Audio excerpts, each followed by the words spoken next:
What up, nerds, and welcome to another sponsored episode of Straight Chilling. This week's show is brought to you by Hasbro. When you play games, everybody wins. My name's Bob. I'll be your host for the evening. This is episode number 373, recorded Monday, May 30th, 2022. Tonight, we're talking about another Patreon pick. This one was chosen by Nate S. The movie is 1985's Clue. Before we get into it, let me introduce everyone else on the show. First up, calling in from Washington, D.C., we got our boy, Randu. What's up? I'm sorry, was that a unauthorized advertisement in our podcast? You taking kickbacks from Big Hasbro right now, buddy? Yeah, somebody's got to buy all these baby blues, and it's Hasbro. Thanks. What are you building an ark out of them? What the fuck? An ark for all of us to and sail your ass to safety in lieu of your Kawasaki. Randy, you're the host that lives in DC, so you're obviously either being blackmailed or blackmailing someone. That's just. You had to claim that as part of the house buying process here. So yeah. Oh man, what are you being blackmailed for? For how much? Okay, we're factoring that into your loan assignment. That's dirty enough. We'll sell you this home. Oh yeah. Last but not least, calling in from South Korea, we got our boy Soju. What's up, man? Oh, what up? It's your boy, Clue Goo Stains. Found a raging clue, boys. I've got a raging Clue Goo Stains. Oh, my God. There's a lot to unpack in that one. I thought Rob would like that one. Dude, classic, yeah, of course he would. Classic South Park reference. How many times can we say I've got a raging clue today? Not enough. I mean, you're starting off strong with 2 in the first 5 minutes. Let's make it a cool does. A cool does. If that's the case, you might as well just rattle them off now. No need for organicness. Gotta work them in. God. Oh, boy. Fucking artists. Oh, God. The fucking culture. Artists. The culture. Oh, God. No. I love that bump stuck around. That's fantastic. Oh, man. Before we get into the review, let's tackle some housekeeping real quick. By the time you're listening to this, the poll will actually be closed. At the time of recording, there's a couple days left to vote in our June poll. Randu, this was your takeover month. Why don't you tell everybody what the dealio is? Okay, well, like you said, at this point, it's a little superfluous, but here's what the poll is. It's the made-for-TV horror month. So we have films made specifically for televised purposes, including BBC's Threads, including Steven Spielberg's Duel, and including the third option that I cannot stop forgetting. Body bags. Body bags. John Carpenter's Body Bags. Or John Carpenter led Body Bags. Yeah. Tea bags. Tea bags, the movie. John Carpenter's Tea Bags. Okay, yeah. So yeah, those are our picks. And Bob, I don't know. Last I heard, Threads was handily taking things to town here. Yeah, I was close last time I checked. That is no longer the case. It's only winning by a single vote again. So I don't know. It's coming down to the wire. We'll see. Yeah, that's what I was. Okay, that's what I was saying. Is it a reshuffling of votes or just more votes counted? Just more votes. More votes counted. Okay. So people are still voting. There's still more people to vote for sure. So we'll see what wins the June poll. But at the time you're listening, that means our July poll is currently posted over on our Patreon website. If you support us at the $5 level or above, you get the chance to vote on our July poll. The theme for July is Animals Run Amok, and the 3 movies to vote between are Arachnophobia, Island of Dr. Moreau, and Lake Placid.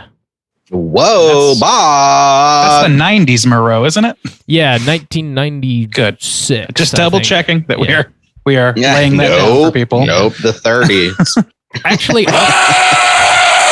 hell yeah. God damn, we need to take that down as coach. All 3 of those movies are from the 90s, and that was sort of accidental on our part, but actually, yeah. Oh, yeah. That's true. And I'm still a little conflicted because I also kind of wanted to pick Congo, but that also would have fit for the 90s. Wow. Yeah. We're slaves to our past, aren't we? Juice is slave to our pasts. I am a slave to y'all's past. Yep. There we go. Indeed. In other Patreon news, we did drop a brand new mini cast last week. Juice was talking about a movie called You Won't Be Alone. What the hell is that about, Juice? Oh, Robert, that's a movie high above your understanding level. I'm just a dummy over here. I can't understand these highfalutin art house movies. What's happening? Please tell me so, Joe. I hate him for it. This is an art house movie that is not released by A24. But wait a minute. How can you be this pompous outside of the A24 heading? I know. How is it possible? There's dozens of us. Elevated my ass. The colors, Duke. The colors. Yeah, I've talked about this a few times. I still don't feel like a lot of people have seen it, which actually is kind of good because it's a couple people have reached out on Slack and be like, hey, I haven't watched this yet. Really, should I watch it before I listen to the minicast? I was saying, like, it's one of my favorite films, of the year so far. Spoiler for the minicast, but I thought it was really good. I definitely don't think it's like got this big mass appeal though. I could definitely see why someone would watch it and be like, "Oh, I didn't like that." So, it's a witch story. It's very kind of like folklore based. It uses this like Macedonian language, so there are subtitles and stuff like that. But I found it quite unique and quite beautiful and very interesting. And so, yeah, if you get an opportunity, I would recommend people check that out. And then, if you do, you can hear my thoughts on Patreon. Sweet deal. Slam that into your ear holes. I got a couple other things here. That's about all we have for Patreon. Okay. But we did drop a brand new episode of Let's Get Physical Media this week. Ooh. Bob, do you know what episode you're up to at this point? That was episode 33, but we've done several bonus episodes too, so we've released more than that. Gotcha. But Mikey and I are talking about our April pickups. There's 20 some odd titles that we get into. Some good, some not so good. So check that out. Let's Get Physical Media if you are into Blu-rays, 4Ks, DVDs, all that stuff. Collecting them. That's what we are about. You can get that anywhere you get your podcasts. Mm-hmm. Thank God you guys are there to really, archive these movies that you yourself hate. That's really good of you. Thanks. Well, you got to roll the dice sometimes. They can't all be winners, unfortunately. Bob, you're telling me you buy... Wow. You're telling me you buy subpar products, Bob? Is that what you're telling me? Products. Yes, product. This product is subpar. I'm sorry. You're saying that derisively like a... fucking Blu-ray disc is not a product that you have purchased. I know. Well, you have participated in commerce. Let's own that. This is heaven, Randy. The product is fine. Like, you can like a movie or dislike a movie. It doesn't mean that like the disc is fucking broken in half when you get it. Okay. The only other thing I have here is we're not doing our Joe Bob Watch Party this Friday, June 3rd. But we will be picking up the following Friday, the 10th. So mark your calendars for that. Really dropping the ball. I know. Dropping all the balls. That's all I got. Do you guys have anything else you want to mention? When do we I got a real gnarly rash on my back. What should I do about that? God, oh, spray some glue on it. Okay. I don't think we announced it since it was released, but Bob, you have a brand new video on YouTube. I think we released it in anticipation of the video dropping. So we might as well mention that again. There is a new YouTube video up. That's youtube.com/Straight Chilling Podcast. Headed back to the old haunted hideaway, talking about a cocktail that was inspired by the movie we covered last week, the old Belial. We still got a couple bumps laying around, thank God. There it is. So wonderful. Bob, why don't you tell us about that cocktail you're brewing out for us? Over at the Haunted Hideaway, we celebrate the crossover between tiki and horror, which definitely does exist, which is kind of a bizarre mixture of things. But I put together a cocktail called the Belial, which was inspired by the movie Basket Case we just covered. And if you are into rum or tiki or horror or just watching my dumbass talk to you on YouTube, you can definitely check that out. And if you do make the recipe at home, let us know if you like it. Let us know if you hate it. Let us know if you made it yourself, put a little spin on it, and improved it. Share the recipe. Definitely down for all the feedback. Check that shit out. Dope. Since I haven't been able to make a lot of content this year, we kind of neglect mentioning the YouTube page, which has quite a bit of extra content on there. So if you ever want some extra spookiness, head on over to youtube.com/straight chillin' podcast. That is all my housekeeping. Same. This house is clean.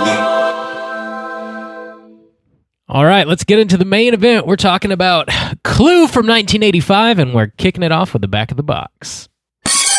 What's on the back of the box? Nicely timed on that second bump, Randy. Nailed it. You know, I don't know why anybody ever doubted me. This movie is rated PG. We don't cover a whole lot of PG movies on our podcast. Good call. Yeah, we don't.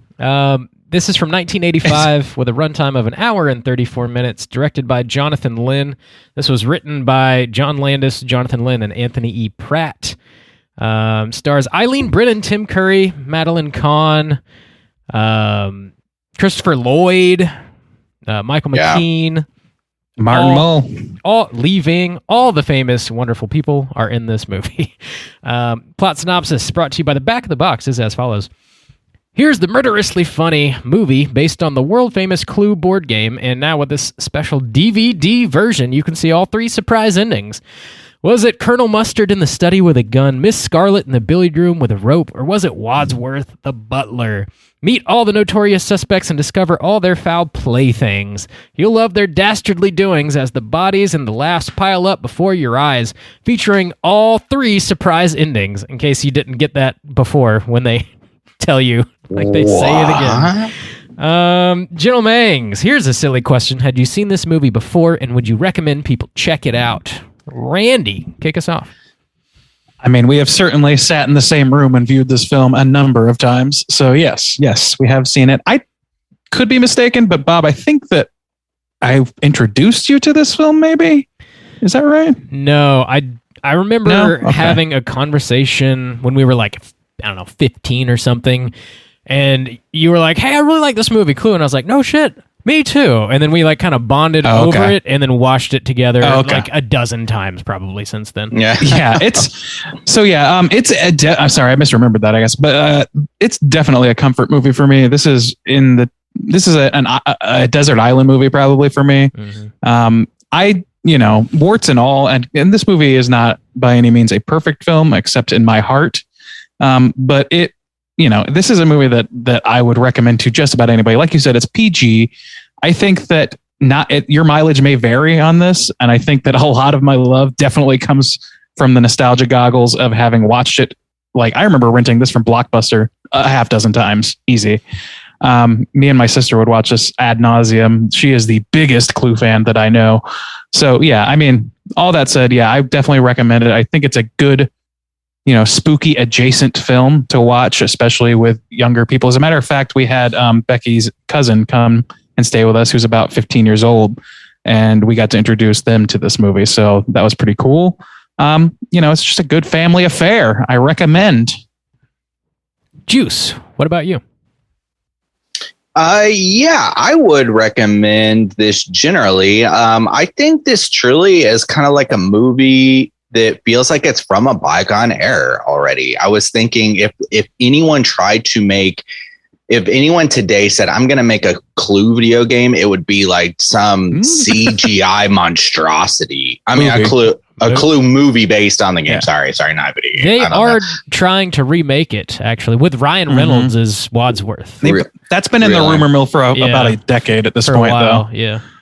So for some reason, I just kept thinking about like the Emojis film. I was like, God, it would be, those just these terrible Bobo ass movies. But this kind of like small little production, the comedy based, but also a little spooky and just wacky. Tim Curry is up. I'll always recommend Tim Curry. He's so young in this. It's wild to see. Yeah. It was a lot of fun. Again, I always have a lot of fun watching it. And I think it's not this like busted guy, like kill you kind of movie, but it's really like delightful. It's just, I don't know. So yeah, I would recommend. Bob, silly question. Would you recommend people check out Clue Goo? Yes, I definitely recommend you check out Clue Goo. All right, that's 6. I love this movie. Similar to Randy, I've seen it 20 times. I don't know, man. Like I caught it on HBO, I think, when I was a kid for the first time. They used to air it quite a bit. And I just always really enjoyed it. It is quaint. It's like extremely well written. It's very smart. And Tim Curry, steals the show. I mean, it's loaded with amazing performances, but Tim Curry in this movie is just like next level. I definitely recommend it for just about anybody. I don't even have any like asterisks to throw out there like we typically do. I don't want to qualify it. I think pretty much anybody and everybody will get something out of this. So hard recommend from the Straight Chilling crew. I want to double down real quick on if you have kids that you want to get interested in spooky stuff, kids that like Scooby-Doo and things like that, this is a pretty good starter course. This is my starter course, as a matter of fact. So I just want to put that out there, in case anybody's looking for that sort of thing, which we've had a few people come to the Slack and ask that question. I mean, you actually could say that this is a raging Clue recommendation from the Straight Chilling crew. You could make the choice to say that 12 times in an hour. Yeah, if you want your kid to grow up and be exactly like Randy, show them Clue immediately. Do it. Well, you just unsold all these DVDs. I think the cart is now empty. Damn. Yeah, that's a solid raging recommendation from the Straight Chilling crew. Let's drop that spoiler warning and get into the rest of the movie.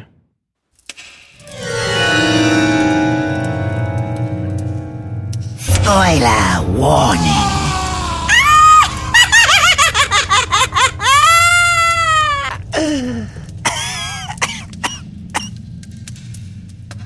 I'm pretty excited to hear this synopsis because I can't imagine it's an easy one to distill down unless you skip some key things.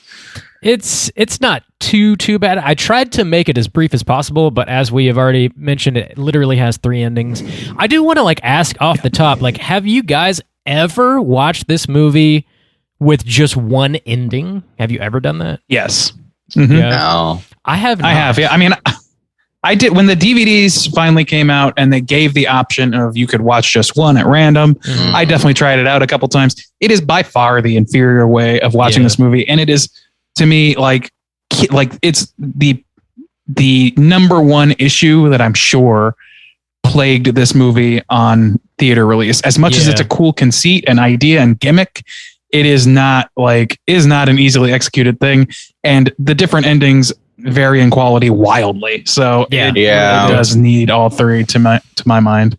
That is the thing. It's if they did them as big as the one, or as well as if they were more unique, then it could be more appealing. But it would just literally reuse such jokes a bust, to watch it with just one ending, especially if you're paying to see it in the theater. God damn. I would have paid money, though, to watch people confusedly talk to their nephew or their uncle who watched it at a different theater and be like, no, what? What did the fuck we are you watch talking the about? same movie? In fact, you did not watch the same movie.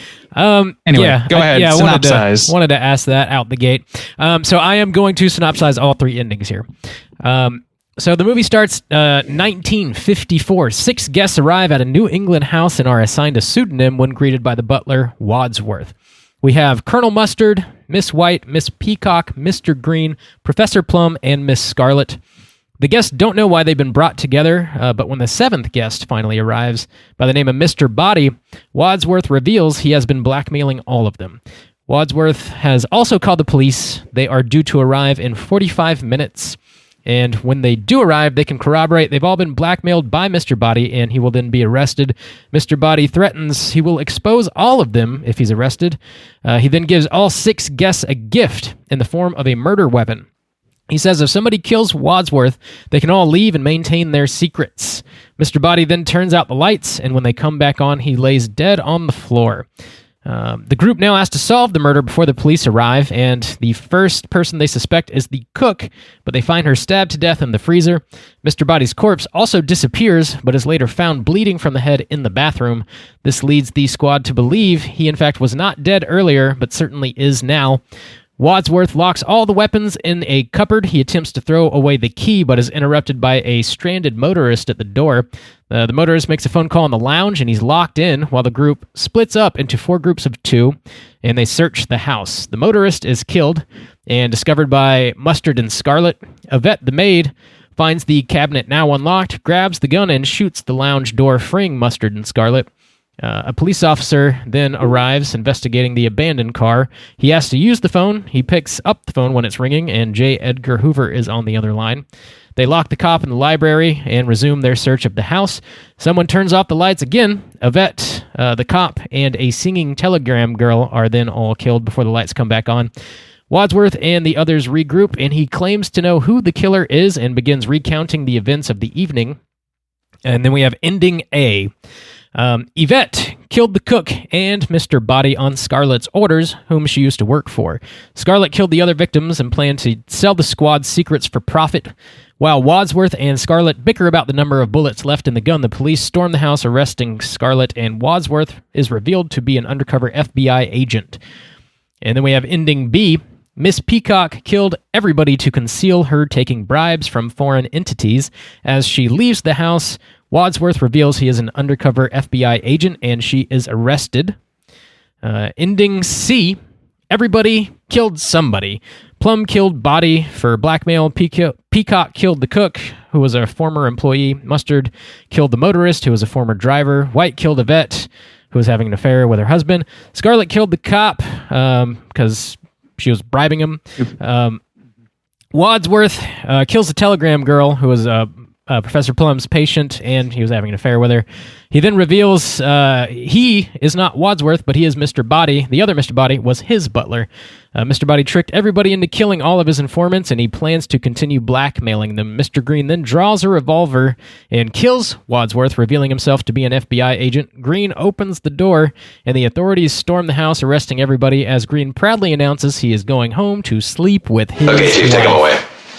I'm going to go home and sleep with my wife. Precisely.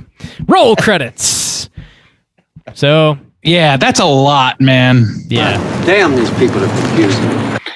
So that's the thing is like with this movie, I saw this as a young kid. There is a sub-zero chance that I understood any of this. I doubt that I understood what blackmail was when I first saw this movie, or like what being from Washington, D.C. could mean, or like what like the World Health Organization is.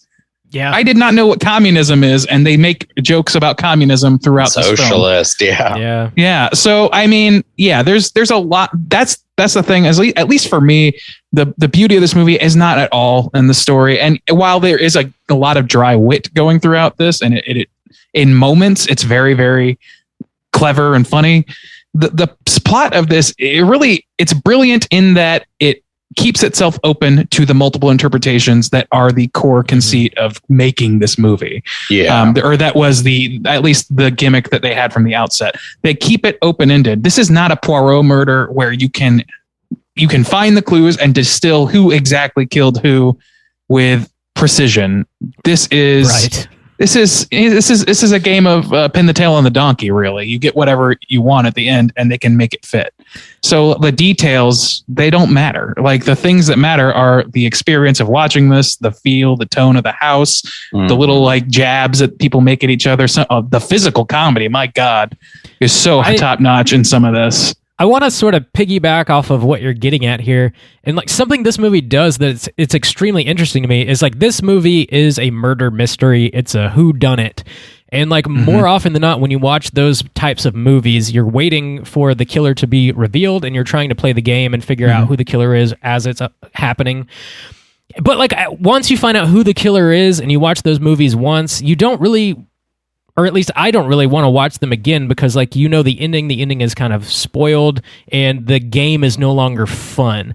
This movie does not do that. Like the ending almost doesn't matter to this movie, and it sort of lends itself to like just repeat viewings over and over again, because it's got like multiple endings. Some are better than others, but really like when the ending specifically comes around, you don't care who the killer is. You care about watching Wadsworth just annihilate the scenery.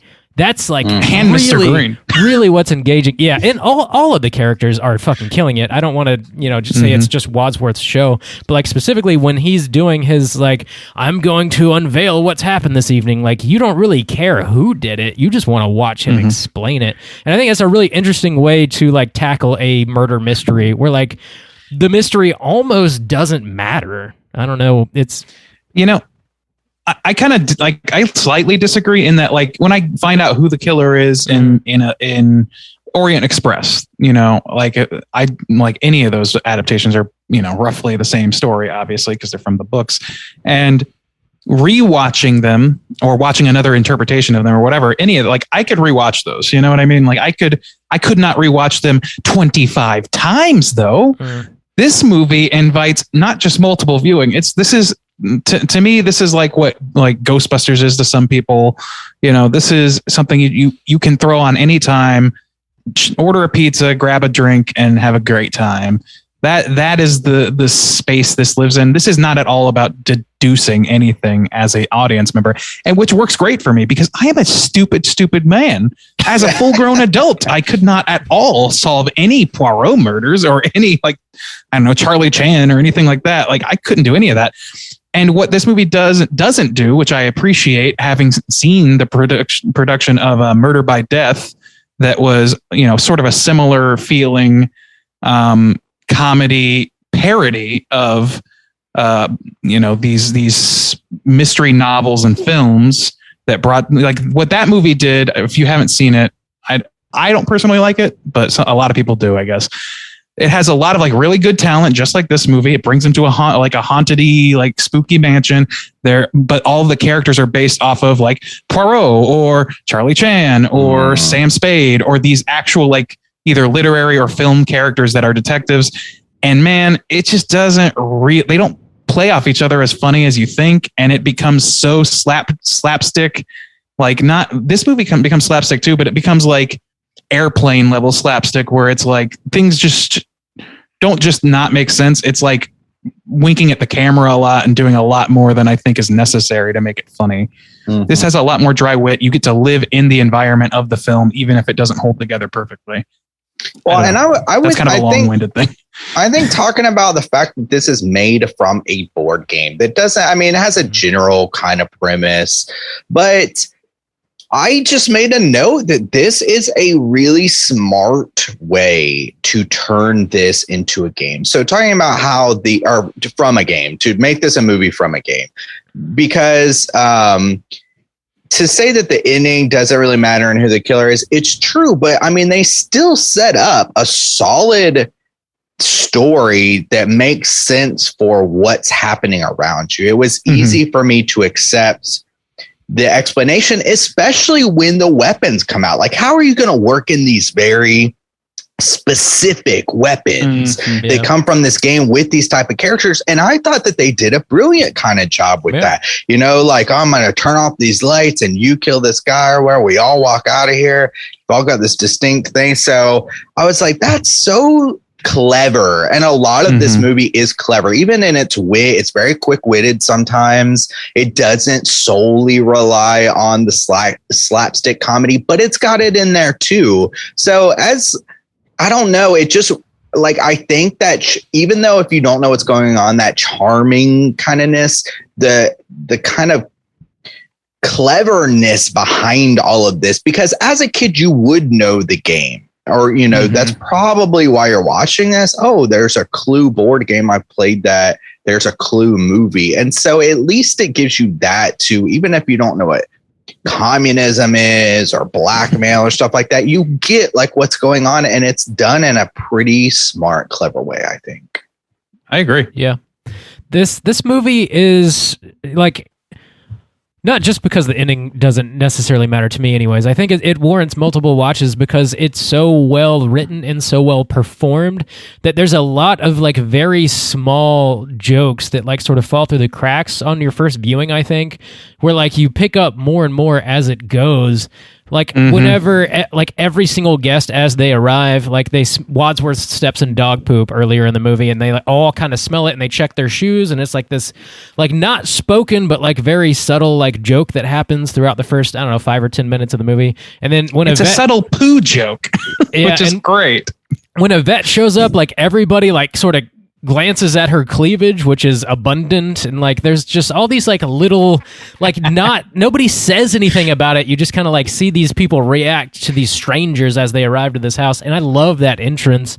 And they all sit down, and you had a letter, and you had a letter, and you had a letter, and you had a letter. Yeah, like it's fantastic. Wordplay is at the fore of the comedy in this movie too. Like it's like this movie kind of does the same level of job, I would say, as like Arrested Development's early seasons, where it's all about misunderstandings, wordplay, followed by like complete slapstick nonsense. Like they intertwine perfectly. You have, like moments like when they're divvying up, they're drawing lots to see who gets paired with who to search the house, or they're about to do that rather. They're like, oh, we need to who goes with who, blah, blah, blah. and Yvette goes, I don't want to go alone. Will anybody go with me? And Mr. Green goes, or no, Mr. Colonel Mustard goes, I will. And Professor Plum goes, I will. And Mr. Green goes, no, thank you. Who just revealed he's a homosexual. And it's like, I don't know. There's like just these little like baby, there's that. And then there's also, they hear screaming downstairs, and the two groups that are in the upstairs levels run and just collide into each other in this absolutely perfect group pratfall, which would be really hard to replicate in a funny way, in my opinion. I don't know, man. There was one I took a note on where it's funny because it's PG, but it has this, adult content, but also it pairs in well with this kind of timing and also visual comedy of when they're talking about Miss White and then her husband, like what her whole situation is. And then it's like, oh, he's dead. Oh, his head was cut off and his, and they imply like his dick is cut off or whatever. And then all three of the men like cross their legs immediately. But it's this awesome setup joke of, it's got this adult content, but it's not explicitly said. And she kind of crosses her eyes a little bit and gives this funny little look. And then immediately on the beat, everyone like kind of cross their legs. It's well put together comedy. Yeah. And delivered. I would argue that this movie also, comparing it to make another comparison, I think this movie is to the murder mystery film story genre what Futurama is to sci-fi, where it's incredibly clever and incredibly stupid. It's smart people writing stupid things. It's like, I love that about it. Like, again, to make another compare, like they had these little like Wadsworth says, oh, my wife, she had friends who were socialists, and everybody gasps in horror. And he's like, oh, well, and there's that. Nobody's and then perfect. In the same dinner scene, you have this moment where Colonel Mustard is like, oh, I prefer Kipling myself. The species. No, wait, what is it? The female of the species is more deadly than the male, which is like poetry they're referencing. They're referencing Tennyson, they're referencing Kipling. And then there's a joke of him saying, do you like Kipling, Miss Scarlett? And she says, sure, I'll eat anything. And then like immediately after that, you have a moment where Mrs. White and Professor Plum start slurping their soup like lunatics, and everybody's just staring at them in horror. It's just these little like dry moments. This movie lives in moments. Mm-hmm. Now, I will say one thing that kind of caught me a little bit by surprise, or I was thinking like, man, this would hamper the theater experience, I guess, is I was looking and I was watching it on my computer, and it was the total time was 1 hour, 36 minutes. Okay. Mm-hmm. But it was probably around like 1 hour 8 ish minutes, an hour 6, where he starts explaining it, but that's with the 3 endings included. So if you just go with the Miss Scarlet ending or the Mr. Or the Miss Peacock ending, then you're looking at a movie that's not even an hour 20, and when they're put together and you're watching them back to back to back, starting this reveal where you pretty much sum up just the past 50 minutes that you watched, it can be tedious, and it is a bit of a hamper on this overall movie. If you could cut that and just include the main ending, then it's great, but nothing ever really kind of shows it that way anymore. That I've never, like Bob was saying, have you ever seen it with just one? I never have. I think so. I've always viewed it that way. So it can be tedious in that way. I don't think that it even works once it leaves the first run of the theater. Like, I don't know why anybody would want to see less than all of it if they paid money for it. So if you're doing a revival at a theater, you got to show all 3. And if you're showing it on cable or whatever, or like HBO or whatever, you got to show all 3 because otherwise you're just missing kind of key. I don't know. I don't think that there's anybody. I don't know of anybody who thinks that the cut down paired version is superior. And what's crazy, it's honestly insane that this movie survived that, what I would consider poor decision, all things considered. If they had just released this movie as it is now, I think it would have been a much bigger splash in the box office, a much bigger splash amongst viewers. You got to think like this wasn't that long. Like this was around the era of like Ghostbusters and things like that. You watch those movies and they're great in their own way, but they're not like mind blowing in and of themselves. You grow to love them. And I grew to love this one as a kid. I don't know. I might disagree with that a little bit. I think kind of to my point is, I mean, it's not that long anyways, but I was saying it can get tedious. It's like, I probably wouldn't mind watching a version of this that just had one ending that was the, Tim Curry is Mr. Body. Oh, like the or whatever, without the Miss Peacock ending, without the Scarlet ending, because those aren't as memorable or impactful or that particularly interesting. But if you did cut it down, then you would be looking at a movie that's maybe only around an hour, 15 minutes, which is super, super slim. Especially when that's a great point. The last ending is a summary of the movie. Yeah. Played in a crazy way by Tim Curry, but it still takes about 8 minutes for him to do it. So, I mean, but it's also like the best part 15. Of the movie. Yeah, I mean, it definitely is charming and great. I'm just saying, like, when you already have a slim movie and that's the last 10 minutes of it, then it's like, okay, this movie is lacking a little bit. I will agree that if I wish that all 3 endings were of the same caliber. That's what's like, I guess maybe that's why they have to be viewed together also, because if you just got cursed by watching just the Peacock ending, like there's like one joke in that ending that is not found in other endings that I think is like absolutely hilarious. And that's when Wadsworth goes out, she gets arrested by all these cops, and Wadsworth says, "We're like the Mounties. We always get our man." And Mr. Green says, "Mrs. Peacock was a man?" And then he gets slapped twice by multiple people for his idiocy. I love that. Yeah. And I like having that. Like, and the thing is, like, it's a shorter ending. That's this, even the way they shoot it is less beautiful. I was noticing this time, like the true ending with Wadsworth or whatever, they do a lot more tracking shots. They do a lot more with the camera because they want it to land. But the other ones, I don't think they really care if they land. They're just alternate endings that are to be spliced in for the unlucky few that don't get the good ending. The concept of having multiple endings definitely was born from the board game and like the concept of the board game. But I think John Landis wanted to have it show in movie theaters with multiple endings, hoping that patrons would buy several tickets and try and go watch all 3, which apparently did not work at all. This movie was not very financially successful whatsoever. So his gimmick kind of backfired, I guess. But I think like watching all three in succession is absolutely fantastic, and it's one of the most original things about this movie. And apparently, when they were writing it, they originally had written an ending for every single character, where like every character was the villain. And oh my god! They ended up not filming. That would have gotten to be too much. I agree. They ended up not filming the majority of them because the runtime would have been on the opposite end of the spectrum, like far too long, well over 2 hours. Yeah. So they just did the 3 and stuck with that. But yeah, I agree. If you don't get like the final Wadsworth ending and you're stuck with one of the other two, this movie is like definitively not as good, which is a bummer. Yeah. I would hate to catch this in 1985 with not the right ending. That'd be a bummer. Right. The idea that... Go ahead. Oh, I was just going to say, that's just another idea, though, of this. That's not really something, I don't think, that you could do today. Let's make this movie on a board game. It's this really kind of like bottle situation where you're in thing. And then there's 3 different endings. Like, you could never...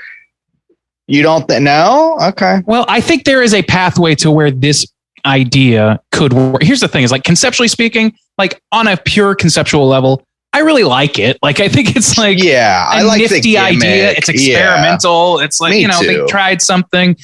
And if they had my thought, the thing I'm thinking of when you said that is the choose your own adventure style thing on Netflix. I think it could work in that kind of forum if they did all the character, if they did like 8 versions or whatever, and you could pick a random one or watch like the director's cut, which is the 3 that he chooses to be back to back or whatever, which is this. You know, I think there's a pathway to where it could work. It makes things more confusing and it makes it less of a film. Like, it makes it more of an interactive thing. I don't know that it would have had, you know, the same shot of being profitable or being worthwhile. I don't know if it would have worked either, but I think it's possible that it could have worked in that format. I just don't know that it would have had the same access to clout that it gets from being like in its own way kind of a typical movie. I like the experimental nature of it, though. It's like the Bandersnatch thing. Like, I like doing that, even if that story kind of suffers because they did that. I also kind of like the experience of doing that and the concept of the conceit. So, but that said, back in the day, like, this is very obviously like a William Castle type move where they're trying to like capitalize on people's curiosities for the other endings. But I mean, as much as we talk about how loving rewatching this movie or whatever, I would be a little bit pissed off if I got a bad ending and I'm like, well, I'm not going to go back to try and get the good ending. Like, I'm not opening that many packs of Pokemon cards to find a Charizard. I'm not doing that. You know, like, I don't have that kind of money. Yeah, you are. Gotta catch them all. You gotta. I mean, I just don't have that in me. And it's like, especially if you don't know. I did see a thing that was saying that they would at least announce, you know, clue ending A, clue ending B or something, because if you were trying to watch I think that's the thing too. If maybe people weren't aware and you were just trying to see the endings, but it wasn't announced, it's like, what are you gonna pay for a whole and sit through a whole movie for a 5-minute ending that's fucking Miss Peacock? Like, what? No. Yeah, exactly. Ending, that's an interesting idea. If they had added ending A or ending B to the listings of the film or whatever, so that like theoretically they might be able to get away a little bit more with the idea of making more money, because people would be like, oh, you saw ending A. Oh, well, that one sucks. You got to see ending C. Like, then maybe that would work out. But they didn't even do that. It was random. Well, am I wrong about that? I'm pretty sure it was randomized. I think it was by region. Oh, really? Really? Maybe. I don't know. I definitely like knew at one point, but I can't remember how that worked. Yeah, I didn't read anything about that specifically. I wanted to touch a little bit on like the setting and like the aesthetic and the atmosphere and stuff. Like, as far as this being like a really good starter horror movie, like I forget, one of y'all sort of likened it to Scooby-Doo, which it very much is. It's got that Scooby-Doo vibe. They're sneaking through the house, trying to find the killer, trying to solve the mystery. And like, this is like a perfect stepping stone into like real horror. It's got the old dark house as the setting. The house itself is called Hill House. which is a reference to The Haunting. Also, from what I was reading, and I forget this every time, man, but this movie was produced by Deborah Hill, who I know famously produced the majority of John Carpenter's more famous films.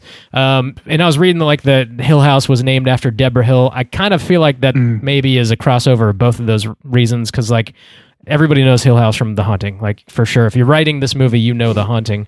So it definitely is like steeped in classic horror. It's got, the thunderstorm going on. It's got the creepy dogs. It's got the fog. It's got like the ominous, looming hill, like house up on the hill. The chandelier falls. The lights go out. It's like, it's checking all the boxes, man. The hidden rooms, where they spin. Passageways. I mean, a lot of that honestly correlate to the game, which I thought was that. Yeah. Well, that's the thing is like a lot of that is drawn directly from the game, which just speaks to the quality of the conceptualization of that game. Like honestly, it's kind of the same situation as like Little Shop of Horrors film, where it was a silly like B movie that was just sort of like a kind of experimental and strange, that became this really even more experimental and strange stage play, which became this bizarre blockbuster hit of a musical. This kind of had a similar thing where, it was a board game based on movies and television and books, mystery books or whatever. And then it's just like a photocopy of a photocopy in many ways, but it's done so artfully that it works. The stock they're building out of is pretty strong. The fact that they managed to be pretty clever about how they distribute weapons and how Mr. Body is involved and why anybody's here and doesn't leave, things like that. That's all great, but it comes from the good stock of having this spooky fucking, I don't even know what architectural style this house is, but like this spooky old house. Victorian. I know. I have made this statement before. If I won like the Mega Millions lotto or whatever, the one major purchase I would make for myself is I would have them reconstruct the house in this film for myself. I would definitely do that and have the dopest Halloween party. Need $1 billion now, Randy. Hell yeah. Inflation fucked that $1 million concept up. Yeah, it's Mega Millions. It's not. Gotta hit billions now. Okay. Yeah. You want that Oak Library, Randy? Oh my God, dude! They have a library and a study and a conservatory and a billiard room.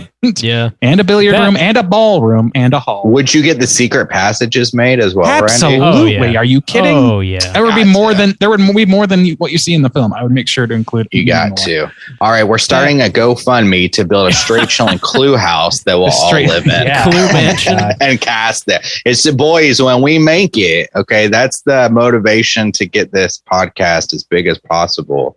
We'll build a Clue house and we'll cast from there. Live together. Bob, you gotta stop buying blues. Put it in the fund. Bob, okay, you gotta help us out. Sell those blues. All right, sell off them blues. I'm having a blues sale. Everything must. It's a fire sale, everyone. Everything must go. This whole house was built on a back lot, with the exception of the ballroom, which was a real ballroom at somebody's house. But apparently, that house is weird. That house caught fire. And the ballroom is now gone, which is a bummer. Yeah. Well, I'm still like to this day like blown away by the quality of that set. Like when I found out that was a set, I could not believe it, because it really, really genuinely looks like what it's supposed to look like. There are very few movies that have such a strong sense of place on a set like this that isn't like, Mordor or something crazy that's gussing up with CG and things like that. It just does such a great job. This movie has such a stage play sort of feel. Mm-hmm. So it's, I guess, kind of sort of an easier realm to make that believable, but they do such a great job. And I can't stress enough how great honestly, the house itself, it kind of does that thing that people say where it becomes a character in and of itself, Yeah, absolutely. Some of my favorites, I want to talk about this one. I don't know. For some reason in my mind, it's just kind of underrated, but where the cop comes in and they have to stage this fake party. And like they're making out by the thing, the arms flying around. And then the cops respond, "Don't you know this is America?" Like there's nothing illegal going on. Like he's totally down with it, but in such a like humble, chill kind of way. It's like, that's nothing illegal going on here. I love that people shit. Just be necking. That idea, that scene is so fucking dark. They're like puppeteering corpses, freshly dead people, making out with them. That is like such a dark sequence, and like it's played off for laughs for the most part, but like if you sit down and think about it for a second, like fuck man, that's really grim. Like, well, that's the thing. This is gallows humor 101. Like they do like shit like they're carrying the cook into the study because Wadsworth likes to keep the kitchen tidy, and then they see Mr. Body is missing from the spot he was supposedly laying dead in, and they just drop the cook on her face, like, and then just proceed to step over her. Yeah, they don't even. Yeah, move exactly. her. And then Professor Plum, like they're like maneuvering the bodies onto the couch, and he winds up just through like physical, in between dead Mr. Body with his eyes pointing upward, and then the ass of the cook who is laid over the arm. He's just kind of like, he doesn't know what to do. It's great. It's great. Also, too, by today's standards and as an adult, it's so quaint in a way because, you're finding out what these people are being blackmailed for. One woman has killed, decapitated her husband, and then one person slept with a prostitute. One person's a homosexual, one which is person really not, but the idea, or her friends were socialist, things like that are so kind of quaint in a way, even if it is played for jokes, and so, but even still the idea of like, you had an affair with your student, it's like today that is the least bang on anybody's mind. Bankable career after that. You'll probably get elected to the Senate. He'll get quote unquote canceled, and then the following book tour would land you in the Senate. God damn. I agree. There's just this kind of like piece of have fallen through. There is no bottom. One thing I wanted to mention is the score of this movie is fucking insanely good. Isn't it so good? It's amazing. From the opening credits to when he's like doing his explanation, they're going around the house. Yeah, there's a lot of good beats in this. Honestly, the only sound cue I didn't like in this movie. Oh, I'm sorry, I cut you off. Oh, go ahead, finish your thought. Oh, like the only sound cue that bothers me is the triumphant cops are storming the room theme, because it's just a little bit television-y. It's a little bit like, maybe it's not funky at all. There's just a little bit of like new wavy funk thing happening with like the main theme. I don't know if that's right or not, but it just feels like you can't dance to that shit. It feels like cartoonish. And which makes sense because it is a cartoonish beat, but at the same time, it's like that's the end of the movie.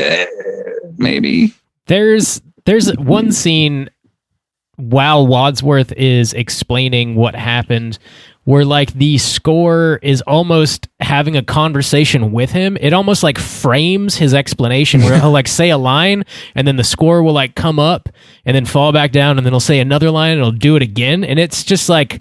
The way it's edited together is like so like well done. It feels like the score itself feels like a character, and then like throughout the earlier stages of the movie, it's just like so ominous and just like creepy and adds to the atmosphere perfectly. It's one of my favorite scores. It's really really well done. It's truly great. And they that scene you're talking about, like in the end where he like.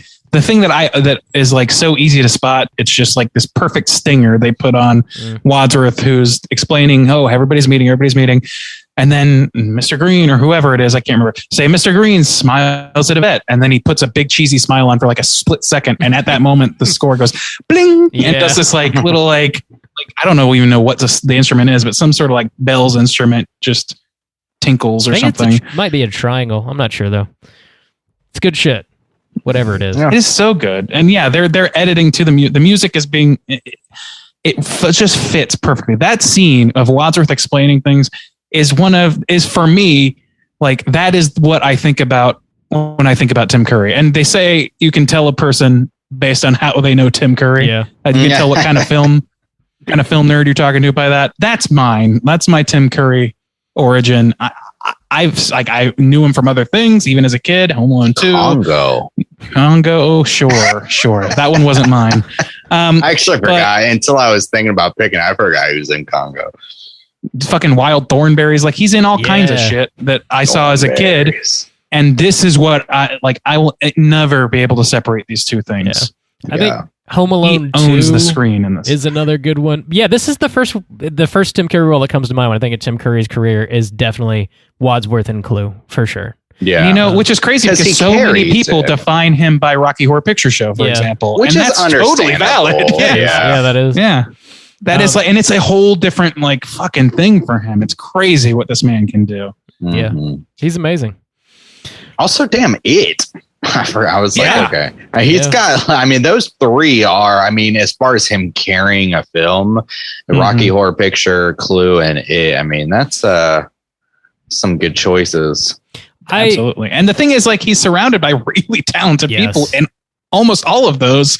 And in this one in particular, in my mind, Martin Mull and fucking Michael McKean and fucking all these people. Even the ones that you don't see in a lot of other things, like Colleen Camp and Lee Ving, who is a hardcore punk band leader, which is crazy to me. He's the singer, hardcore punk. He's the singer of the band Fear. Interesting casting is that? I read something. I kind of don't believe this to be true, but as far as trivia goes, I was reading something that he was cast because his name was Lee Ving, and Mr. Body will be leaving soon. No, it doesn't really make much sense. But I do love that casting. He plays that character to the T. He's very ominous. Yeah. He's just the perfect scumbag. Yeah, he's his voice. Leslie Ann Warren as Miss Scarlet is incredible. I'm sorry, I cut you off. No, you're good. Yeah, Miss Scarlet is incredible. So good. My God. He was Anti-Whispers. Yeah. Holy shit. That is a definitive performance too. That. In Over the Garden Wall. Have you shorted the bone? Yeah. Damn, that episode's creepy as fuck. Fucking Anti-Whispers is scary. She's terrifying. Holy shit. It's very terrifying. Watch Over the Garden Wall if you have not. I'm sure. Dude, it's not season yet. Well, okay, sure. When it gets to fall, first day of fall, you watch that shit. We need to do it's a long movie. We should do a live watch of Over the Garden Wall. Dude, I will take any excuse to watch. But anyway, that's a whole other thing. That's another pivotal what do you call it? Desert Island thing for me. It's also perfect to show your kids if you're trying to introduce them to spooky stuff. Yeah. Tim Curry actually does a great job of, he was in I was just going through his catalog. What a treasure, he does a great job of what I wanted for kids style horror, Clue. He was, Wild Thornberrys isn't horror, but Over the Garden Wall. I'll go through some more, but just man, he was just all over the place for a while. Yeah. The Littlest Witch or whatever, which is terrible in my opinion. I didn't see that as a kid, but it is terrible, but it's kind of great at the same time. Yeah. It's low rent Harry Potter ass shit. Yeah, for sure. We've been praising the hell out of this movie, which I think rightfully so. I gave a little critique. Yeah. There's another thing that bothered me a little bit. That's I don't know. It's a small thing. They're waiting for the cops to arrive. The cops are going to get there in 45 minutes. And then there's a surprise cop that comes too soon. And instead of engaging him and trying to get him to help and find the killer and solve the mystery, they just lock him in a room and wait for the other cops that they were expecting to arrive. I didn't really understand why they made that choice exactly. Yeah, that's the thing is there are things like that in this movie. Yeah. That's why I say when I say the plot kind of almost doesn't matter in a lot of ways. There's a lot of cleverness to it. But it's easy to this movie makes it so easy and rewarding to overlook things like that. Wadsworth locks him in for a second time after he's already threatened them and they've already shown him around and done this whole charade. Yeah. He locks him in a second time and they go, "Why'd you lock him in again?" He says, "We haven't finished searching the house yet." And it's there's a cop in there. You all just barely scraped by a second ago. You really want to do that? What do you, the idea to even split up in the first place, everybody's just well, Colonel Mustard says so, and they're resistant at first, but he's what choice do we have? And nobody else, everybody's none. We don't really have a choice. Yeah, a fucking course you have a choice. Don't do that.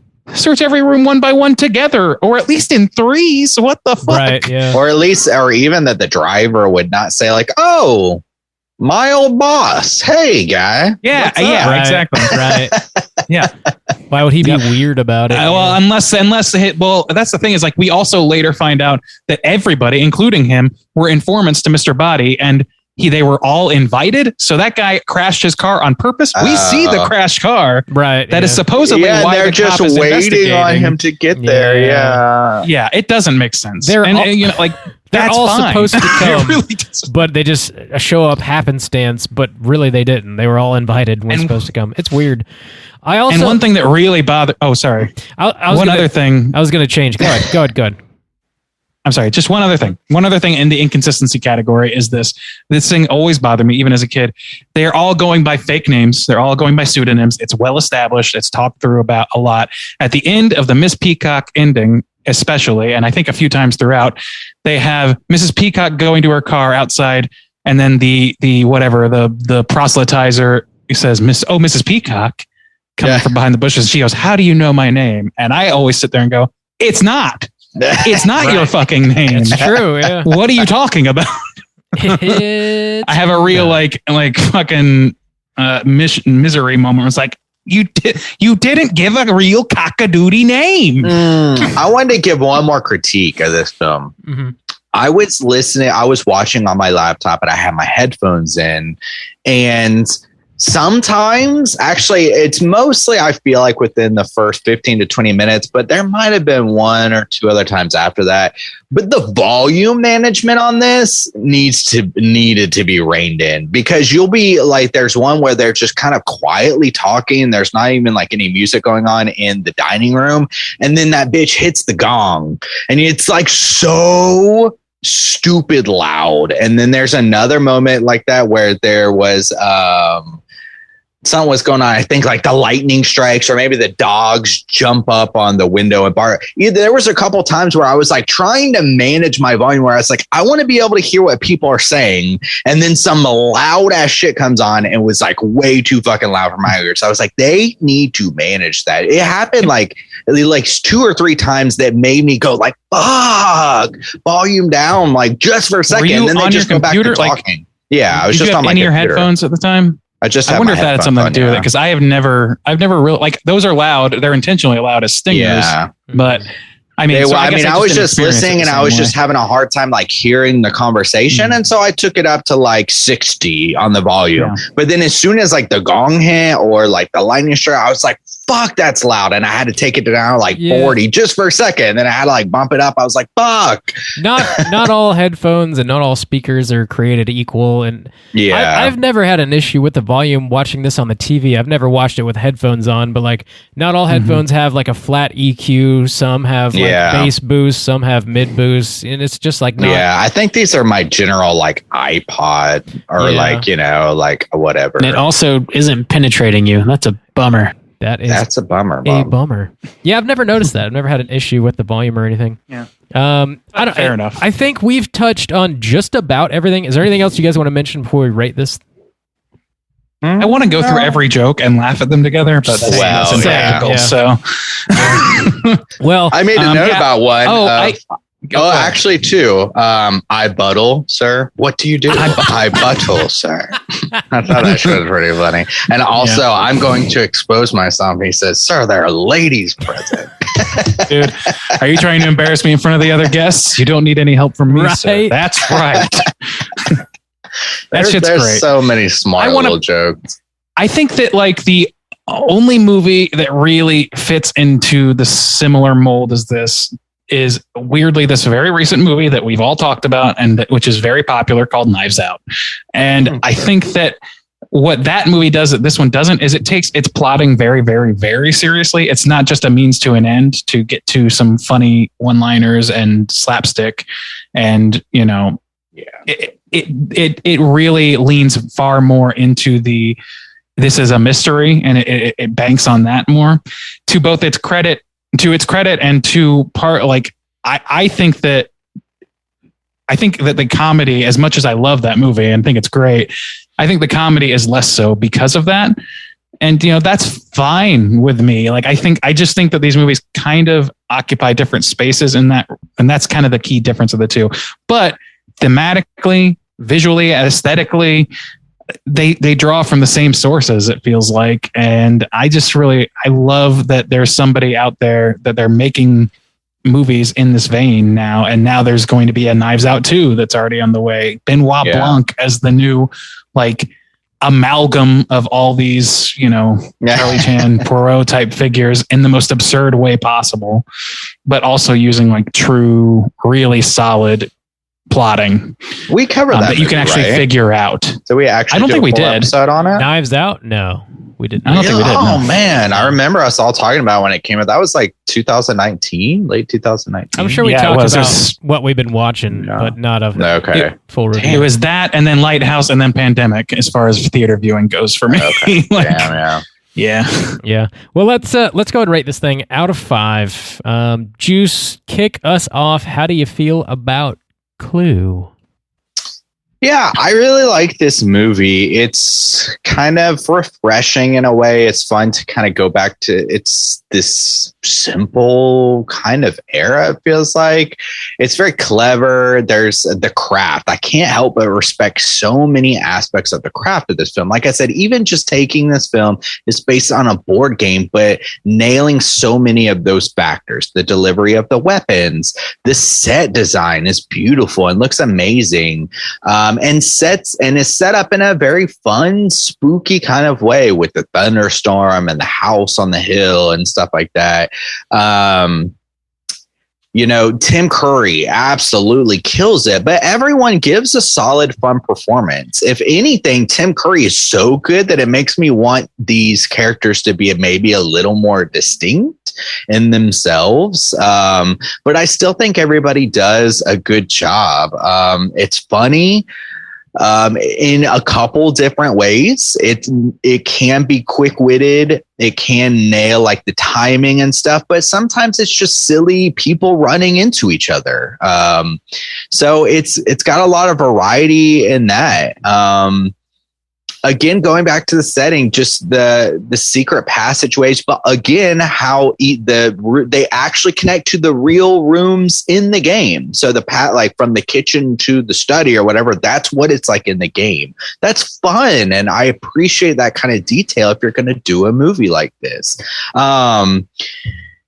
Yeah, I don't know. I mean, Tim Curry is amazing. I love Tim Curry. I love to watch him. But I mean, again, this movie isn't without its critiques. I don't think it's perfect. I really, really, really do enjoy it. It's just, I feel like you can throw it on almost at any time, but I mean, it's pretty short. It doesn't really take its story seriously, which isn't the biggest thing. I'm not saying that you have to, but I think it can be critiqued on that in some fashion. And so I'll just overall give it a 4 and say that, I mean, it's not overall perfect film. It's highly enjoyable. It's very clever. It's got a great craft behind it between the music and the acting and the set design. But I mean, ultimately, it's not a perfect film, and even as a comedy, I never find myself like just like completely holding my gut or anything. But I mean, I am laughing consistently, so I think 4 is fair for me. All right, 4 from Juice. Out of 5, what are you gonna give Clue? I think taking a board game and deciding to make a movie out of it is generally a lame idea.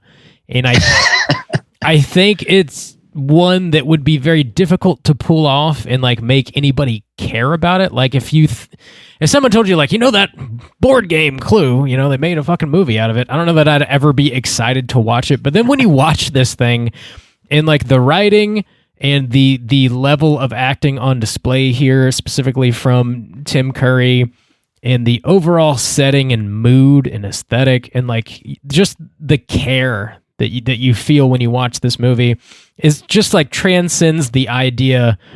And like you almost forget that it was born from a board game just because it's a fucking badass, very funny, very engaging movie. You're along for the ride. And I think when the ending happens and you've got 3 different endings, it sort of makes this even more singular in that it's, a board game turned into a movie, which sounds lame, but they pull it off. And then it's also a movie with 3 endings, which I don't know that I know of any other movie that's done that, where like every time I watch it, it has 3 separate endings. It's just like a very like specific, very singular idea that they made even crazier than it had to be in a way, and pulled it off, which is insane. I don't know. It's just, it's written so well and acted so well that they almost could have done anything, and like you'd buy into it, The score, like I said, is one of my favorite scores of really any movie I've seen. I love the Scooby-Doo aspects of it. I find that very charming and just fun and lighthearted. There's a lot of like very grim stuff happening that they're able to flip and make very comedic. It's one of the greatest last lines of any movie. I'm going to go home and sleep with my wife. Honestly, just like when Tim Curry's explaining what happens, like it is one of my favorite endings of any movie I think I've ever seen. It's really up there for me. It's tough to beat. I have very few critiques. Obviously, the cop thing I mentioned. There's a few things that don't necessarily add up, but at the end of the day, like the plot doesn't need to be airtight for me to fully enjoy the story, I guess. The jokes are like, happening left and right, which again warrants like multiple viewings on this, and I never get tired of it. It's one of those movies that is. It's an all-timer for me, and like as far as I think what the filmmakers were trying to achieve, I think they certainly did achieve it, and my enjoyment of it is through the roof. So I think I'm going to come in with a 5 on this one. Randy, how do you feel? Yeah, so I mean, total agreement. Really, I mean, this is like I have enough, knowledge of how movies are made as an amateur film critic to know the faults that this movie you could point to for this movie. I can point those out. I could point some of those out when I was a kid. The thing is, they don't matter because this movie lives in moments. And the thing is, you could point the biggest thing this problem this movie has that you could point to me is that it's kind of meandering if you start analyzing the plot beat for beat. Unless, of course, you're Tim Curry. But the thing is, I don't mind meandering in this movie. I want to see more moments in this movie. Every beat is valuable to me for the most part, with the exception, like very few exceptions. And I just don't, whatever percentage of my score isn't saved by that logic of it not mattering if the plot doesn't hold together perfectly. It's saved by just my sheer love and my having grown up with this film. This is a 5-star movie to me. I can't in good conscience endorse it any other way. I don't usually like appeal to emotion as part of my like review specifically, but this, it's such a margin of like, it's a razor thin margin as it is. And I just love this fucking movie so much. It's so good. The acting is so fun. The beats are so fun. It spreads its wit between dry and just absolute slapstick nonsense. It just threads so many needles. This movie has no right to be as good as it is.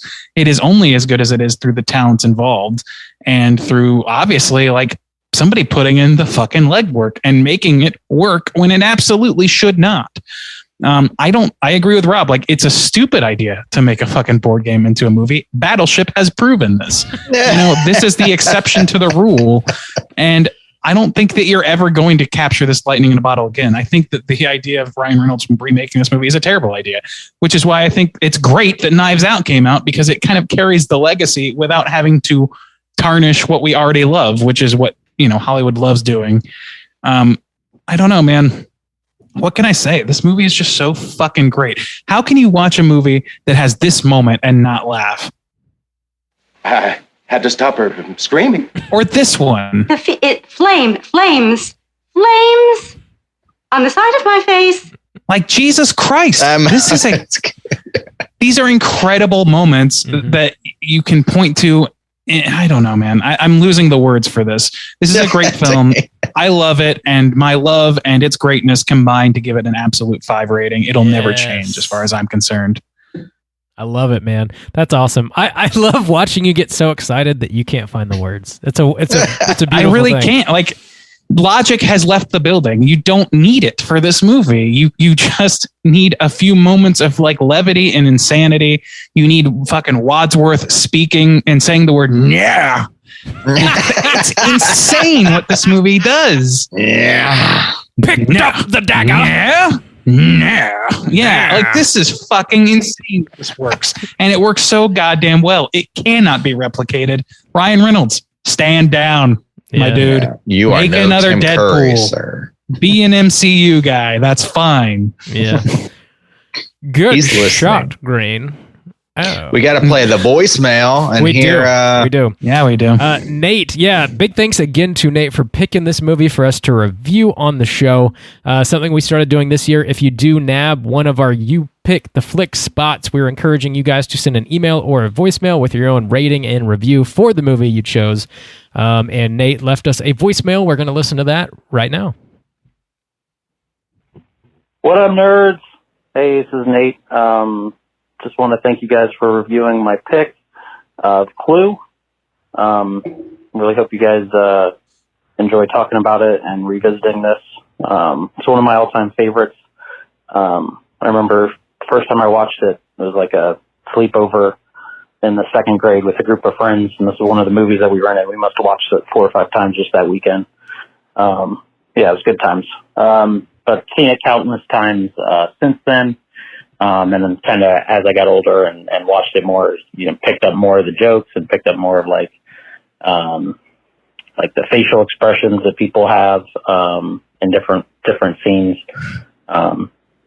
It's really good overall. As far as the question of is it a horror movie? Well, my pitch is that I feel like it's one of those introductory horror adjacent movies. It's definitely a comedy, but I think it's got some horror vibes to it. It's got the big spooky house, lightning crashes and whatnot. I think you could make a case for like a PG slasher type movie with the close up of the faces of the victims, and then you just see the gloved hand with the weapon, kind of like the a la like Psycho, doing that with just all you see is the hand and the weapon. So kind of like a PG-ish slasher vibes there. The music, I think, does a really great job, especially like in some of those scenes with the lights out or they're handing out the weapons and things, building tension. But then I also think it adds a lot when it goes to like the silly slapstick comedy aspect of it. I think the music choices there do a great job. Physical comedy is pretty good, especially between Tim Curry, Michael McKean. Those guys, this probably favorite Tim Curry's performance of his career. But great performances all around. Yeah, I'm gonna give it the old 5-star. It's a 5-star classic. I think it's just great. You can rewatch it. I rewatch it all the time. Like, it's a comfort movie for sure. And then I think for the Rotten Tomatoes, I'll give it I'm going to go with 100% on both. Oh, damn. On the 100%. There's no way the negative view on this movie.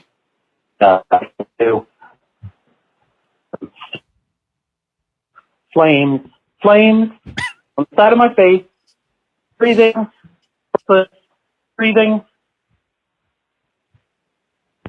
That's it. Hell yeah. I don't like.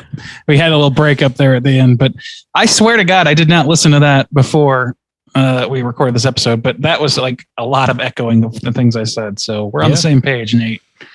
Yeah, I did actually. Rob, go ahead. I would say he had the perfect introduction to this movie, watching it in the second grade at a sleepover with a bunch of friends. Like, that's the perfect way to do it, man. That's the right time, right place. You're cracking up with your buddies, and then you watch it again the next day and again the next day. And second grade. Yeah, bro. he's a full blown horror hound now. It's a perfect like stepping stone introductory type movie for sure. Yeah. I did actually want to. This is not usually the thing for me. I do not usually go to the genre question at all. I don't usually care. But in this particular film, something occurred to me on this viewing that had never occurred to me before that I want to bring up, and I forgot before. How much Giallo is in this movie, do you think? There seems like there's quite a bit Just of the at least gloves. aesthetic well, based on what we've talked about. Go ahead. Definitely like the leather glove killer for sure. You only see the hand and the murder weapon. And then also like Giallos typically are murder mysteries. There's typically a detective or like, just somebody trying to solve the case. And that is exactly what this movie is. So there's, you could definitely liken it to that for sure. Giallo. I feel like this might be the most Giallo adjacent thing that I saw before we started like breaking the seal on actual Giallo, and like before I watched, say, like Suspiria, which is still contested as Giallo, and then sort of going down that rabbit hole with you guys. Yeah.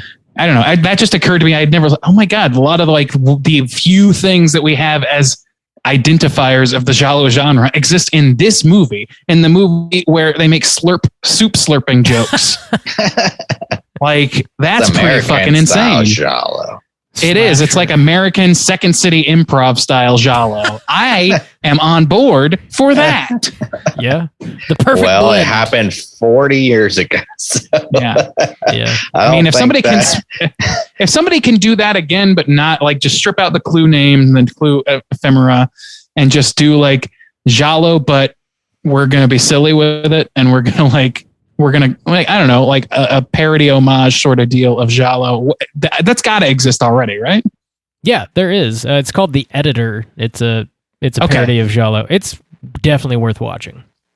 I'm going to watch that because this seems like ripe ground that I had just really never thought about before. Yeah, and I mean, I'm sure it won't be as good as Clue to me because it's too close. Yeah, it's too close to me to be touched, but. I would love to see that play out anyway. Yeah, it's worth watching for sure. I think it came out in like 2015 or 2012, something like that. So it's not super old. Thanks again, Nate, for calling in. Thanks for picking this flick for us to review. It's definitely a solid choice, man. Our aggregate for Clue is going to be a nice 4.7. Let's jump into our Whoa. Let's jump into our Rotten Tomatoes segment and see what the critics and users think about Clue Goo. Certified fresh to death. All right, ladies and gents, this is the Rotten Tomatoes segment. In this segment, I will ask these two gentlemen to guess within the best of their abilities what they think the aggregate scores are for Clue on this website, RottenTomatoes.com. That is both for critics and for user score.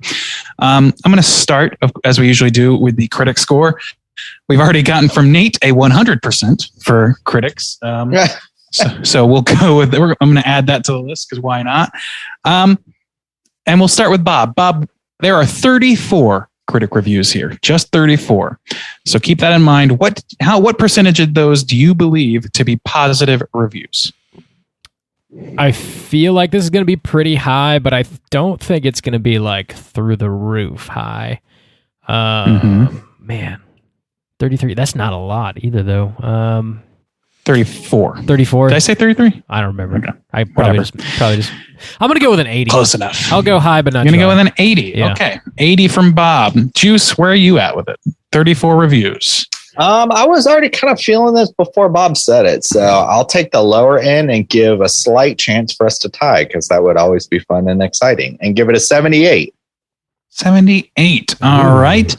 Well, there will be no tie, and Juice, you are going to take this one. You're off by 10. This is 68% on Rotten Tomatoes. Okay, 68%. Well, I'll still take my hell yeet, boys. As low as that score is. Yeah, that's incredibly low, but I got to think, I don't know where all these reviews come from exactly. They all appear to be relatively new. Like they're not I don't see a lot listed here that are from like when it was released. Okay. And I want to ascribe it to the weird marketing tactic of the multiple endings, which is by far its biggest criticism, actually.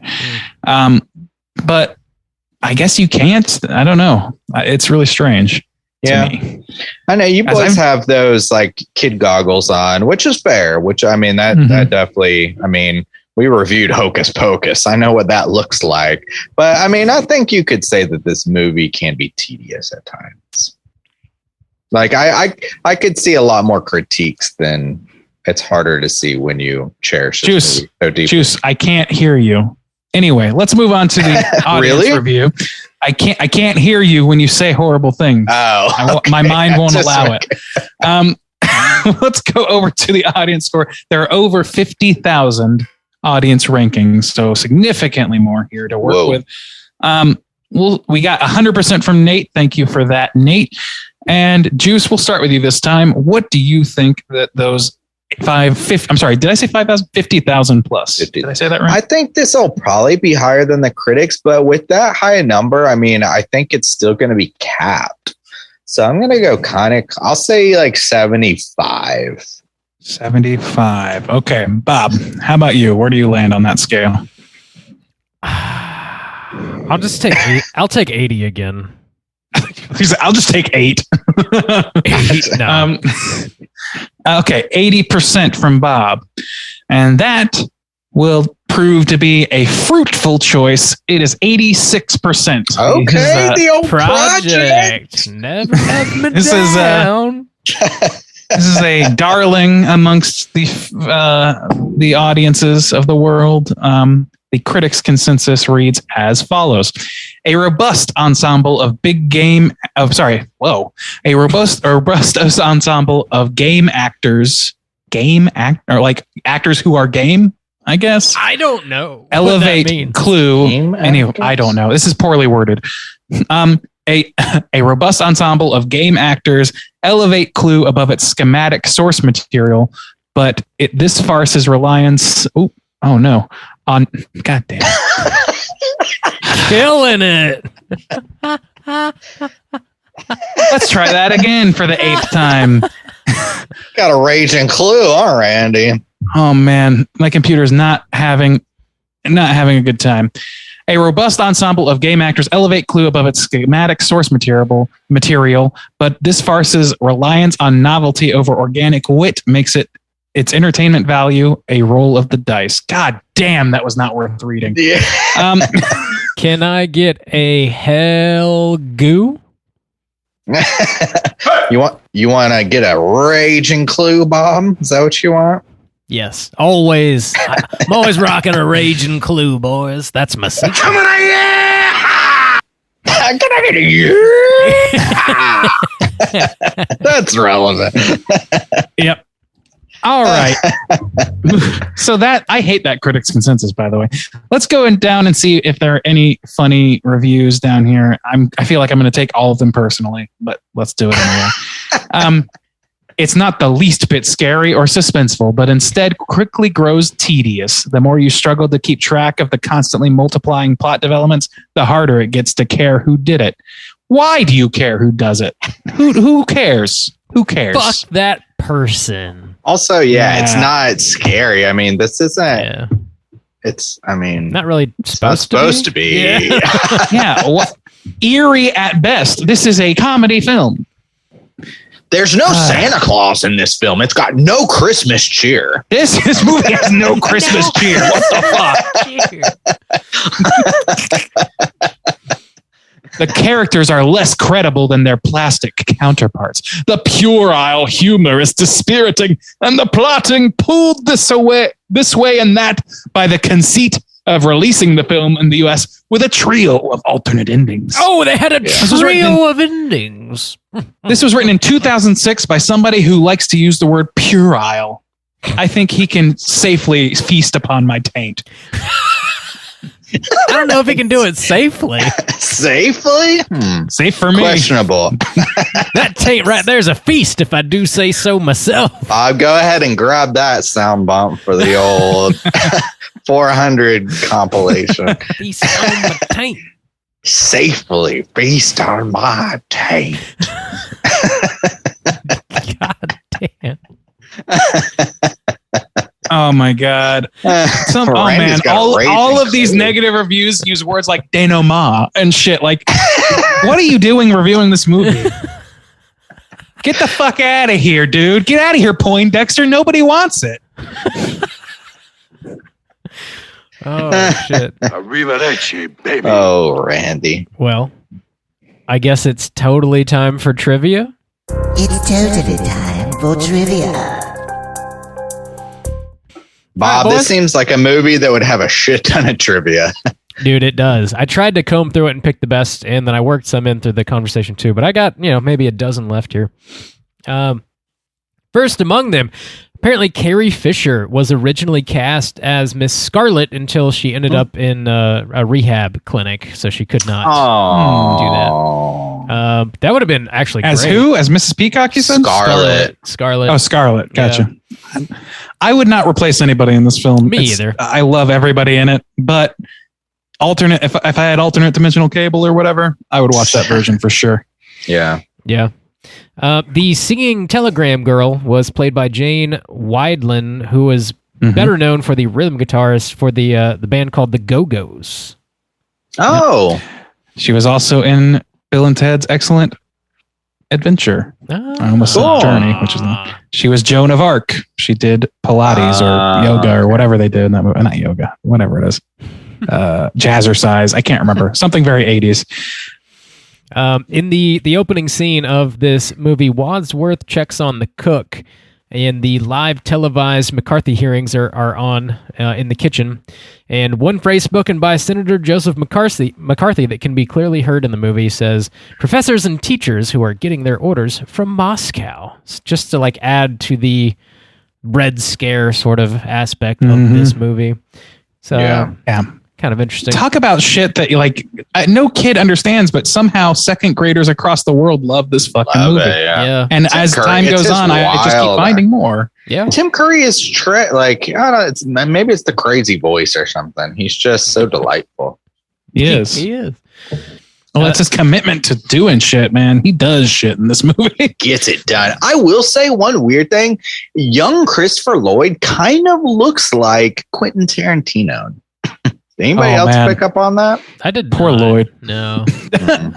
No, I mean, I No, guess I see I could see it. With the glass, I don't know. There was a moment I was like, "Oh, weird." Kind of looks like Quentin Tarantino. My boy Tino. Tino. Totino. How did you know?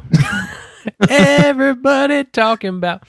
Some of the authentic 18th and 19th century furnishings were rented from private collectors, including items from the estate of President Theodore Roosevelt himself.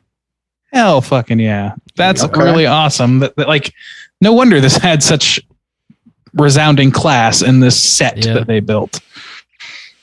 There is an inscription over the fireplace that reads "Nouveau riche oblige," which is French, and I'm sure I'm butchering that.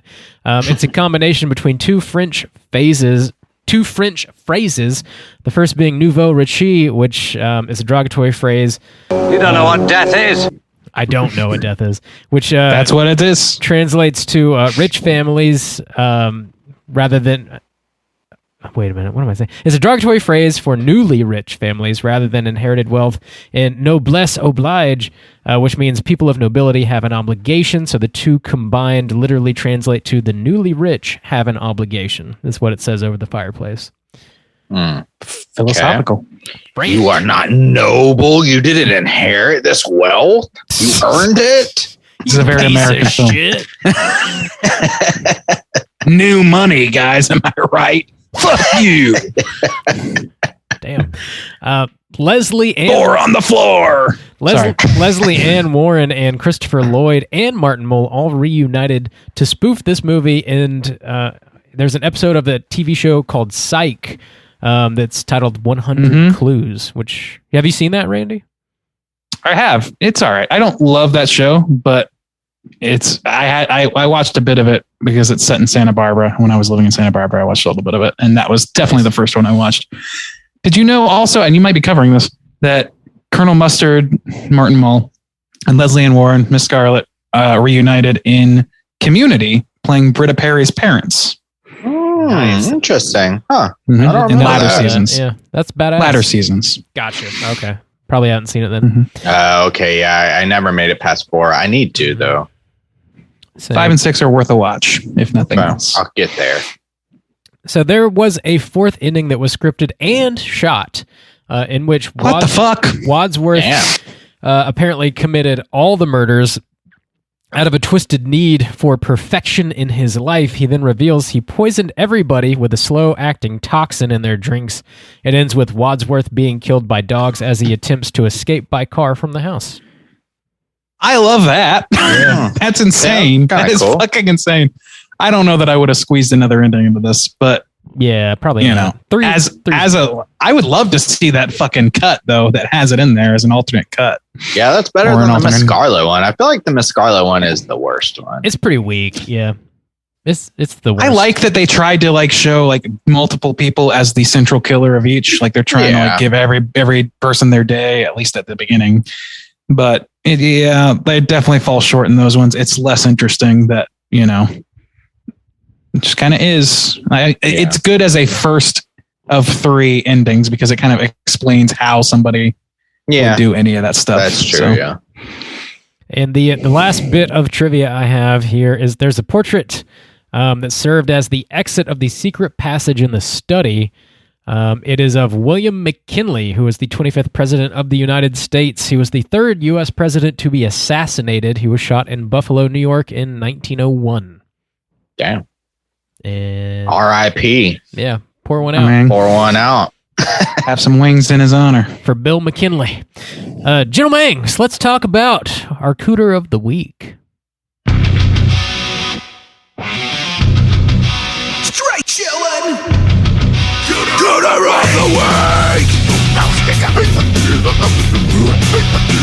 the Juice, what is a Cooter and why do we hunt them? Cooter is a character type and a straight chillin' exclusive. Cooter must hit 3 of these 5 points to be considered a Cooter, and we want the Cooter with the most points. The 5 points of Cooterdom are sexual deviancy, manipulation, smug arrogance, overall looking attire, and overall patheticness. Boys, there might be some options this week. Does anyone have a strong conviction either way? Well, I mean, there's some hair splitting that might need to be done for some of them. Yeah. But I'm going to go with this is what really happened ending as sort of my third line for this particular pitch. My first pitch is Professor Plum. He was mine as well. Mm-hmm. Well, let's just start with the sexual deviancy because my lad can't keep his goddamn hands to himself. Yeah, they're all over the place. He's asking for like whorehouse numbers and shit. Like he's trying to mimic sexual positions. Yeah, it's pretty fucked up. Show you. Yeah, it's like who on earth would do such a thing? He slept with his patient, so that's no go. That's some sexual deviancy. And then shot her in at least one ending. No, wait, no, he didn't. No, he didn't. It was Scarlet? Wadsworth? Wadsworth, obviously. Yeah, he did, yeah. But also manipulation. So my pitch for this is that he attempts to murder who we think is Mr. Body in the, as soon as the lights go out, pretends that he is dead, just as Mr. Body is pretending to be dead, as a method of then trying to kill him later again. So he's basically manipulating people. He's like, oh, somebody tried to grab the gun from me. It went off in the dark. But no, he's just a terrible shot. He missed his shot. And now he's lying. As Wadsworth says, even a psychiatrist can tell the difference between patients who are alive or dead. That is accurate. So there's that. And then I would say look in attire, he's fine. I would say smug arrogance. I don't see a ton of evidence besides just being kind of a shithead, but I will say patheticness because Buddy, and it specifically kind of is keyed in one single line, which is at the end where he says, Wadsworth says, well, I'm Mr. Body. That was my butler. Oh no. And he goes, who did I kill? He says, that was my butler. And he says, oh shucks. It's just like, yeah, what the fuck, man? Come on, Professor. Weak. Also, was there some kind of joke in what he did for who? He works for who? And then he said he worked for what division did he work for? I thought there was a joke in that. He worked for the UN in the World Health Organization of the UN. I know, but they specifically mentioned family planning. Was that supposed to be some kind of joke? I think that might have been like kind of a bit of a dud joke that was supposed to imply that he's a sexual deviant person. Okay. Which we kind of know at that point, but yeah. All right.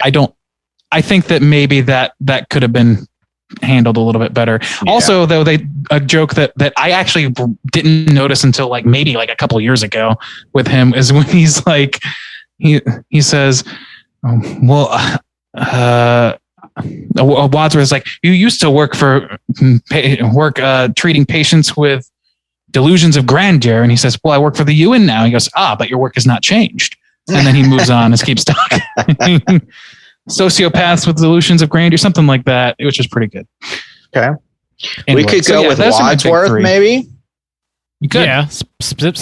With the final ending, definitely. With the final ending, yeah. You could say manipulation is high. Oh, yeah. Manipulation. Maybe some smug arrogance included in that. Oh yeah, absolutely. His little his cackle at the end. Yeah. His little evil chuckle is perfect. Especially when he's like, who called the police or whatever? Or anything. So, but I don't think he ever acts sexually deviant though. No, I mean, not in any way that's specifically sexual and not about gathering evidence on people to blackmail them. Yeah, I guess that's the thing about blackmail. It's like some of it's sexual, but it's because it's what people are doing. It's not necessarily because of Wadsworth. But I mean, you shouldn't spy on people having sex. That's kind of I think that goes without saying for most people. Smug arrogance. Not Randy. It's definitely manipulation. Definitely looking at tire. The man looks fly. Everybody in this movie looks fly. Oh, so that's a no for nobody gets that one. Patheticness. No, I don't think he hits 3 points. Yeah, he might not. He's just really high on a couple of points like manipulation. Like he's just a really good fucking con man and blackmailer. Yeah. The other Mr. Body might hit 3. I mean, he's definitely got the manipulation by blackmailing everybody. He is absolutely smug as hell. You're going with the end, like one of the endings where he is not actually a butler trying to turn the tables on Wadsworth. It'd be ending A or B, I guess, just not C. Okay. But yes, he would be manipulative, smug, and potentially sexually deviant. Like he alludes to having a relationship with a vet, and like he grabs her ass. And I guess she's an informant for him, and it seems to be against her will. She definitely doesn't seem like super into it. So like we could probably make that jump there that he's sexually deviant in some way, at least with her. Pathetic. I don't really think so, and his attire is fine. Yeah.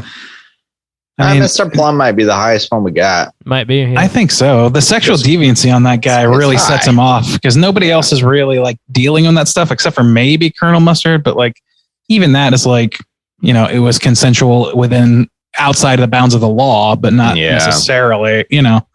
It was sex work, not feeling somebody up or taking advantage of a patient. Yeah. So Plum's the winner. Plum him. Plum his ass. Plum his ass. Oh yeah. Plum's got that raging clue the whole time, dude. He definitely does. I hate him for it, basically. What was that? Nobody knows what Randy's doing over there. That was an accident, Randy. No, it wasn't. No, it wasn't. Randy, have you ever eaten monkey's brains? I know it's not popular in Washington, D.C. I can't get it here. It's Cantonese, not D.C. Were they also eating sharkman soup at the beginning? Is that what he said it was? Soup. That's what they say, okay. All the weird shit. Damn. Fucked up. Yeah, I mean, Cantonese, I guess. I don't know. I don't know if monkey's brains is a legit thing, but shark fin soup is a thing. I don't know exactly from where, but I feel like it's from an Asian country of some variety somewhere. Probably where there's a shit ton of monkeys. Well deduced. Probably. Wadsworth. Probably. If I had to guess. Wow. Now, I don't want to... I'm no big city detective. I don't know. There's not a lot of sharks living in China, but they still eat shark fin soup. Well, I know that they hunt sharks. No, I don't know about in China, but like... I just fucking... I don't know. Just bucking your butt. I don't know if that's true, but I know that shark fin soup is a thing somewhere. Tight. We're running a little bit late tonight. You guys cool with skipping what you've been watching and going straight to voicemails? Sure. All right. Let's do it. Hotline Scream.